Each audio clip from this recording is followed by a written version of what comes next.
Drama, tension और problem. ऐसा लग रहा था जैसे इन दोनों की लाइफ ने इन चीजों को लाइफ टाइम सब्सक्रिप्शन दे रखा हो। जहां देखो वहीं बहस, ताने और इमोशनल ब्लास्ट। लेकिन इस बार बात सिर्फ मजाक या छोटी नोकझोंक तक नहीं थी।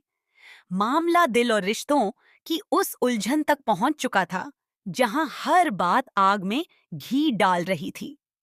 नवाब जैसे ही सामने आया, लड़की ने सीधा ताना मार दिया कि कुछ लोग शराब के बिना नहीं रह सकते और कुछ लोग ड्रामा फैलाए बिना। लेकिन जवाब में नवाब ने जो कहा, उसने माहौल और गर्म कर दिया। उसने साफ बोल दिया कि जहां भी ये जाती है, वहां रायता फैला देती है। और फिर शुरू हुआ ऐसा फनी लेकिन तगड़ा वॉर, जिसमें दोनों एक दूसरे पर इल्जाम भी लगा रहे थे और अजीब तरीके से एक दूसरे की तरफ खिंचे भी चले आ रहे थे।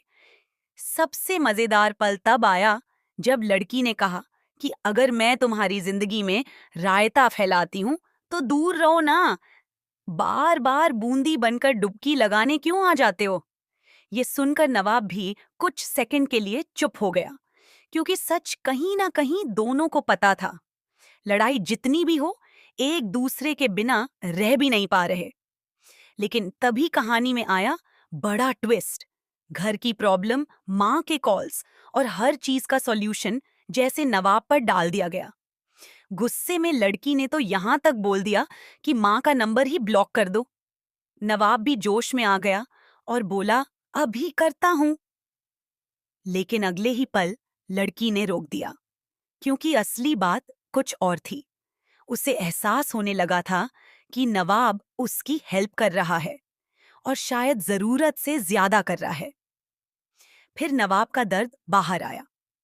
उसने कहा कि जब से वो उसकी जिंदगी में आया है, बस उसकी प्रॉब्लम्स ही संभाल रहा है, यहां तक कि अपनी डेट तक मिस कर दी।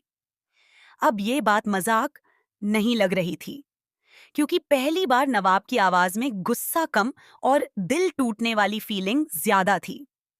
और आखिर में जो हुआ, उसने पूरी सिचुएशन को और दिलचस्प बना दिया। लड़ाई, ताने और इमोशनल ड्रामे के बीच अचानक नवाब उसे आगे वाली सीट पर बैठाने लगा, जैसे सारी बहस के बाद भी उसके लिए केयर खत्म नहीं हुई। ऊपर से वो लाइन, कितना क्लोज फ्रेंड हूं तुम्हारे। ये सुनकर साफ लग रहा था कि दोस्ती के पीछे कुछ और भी छुपा है। अब सवाल ये है, क्या ये दोनों सिर्फ लड़ते रहने वाले दोस्त हैं, या फिर इस रायते में कहीं प्यार भी पक रहा है?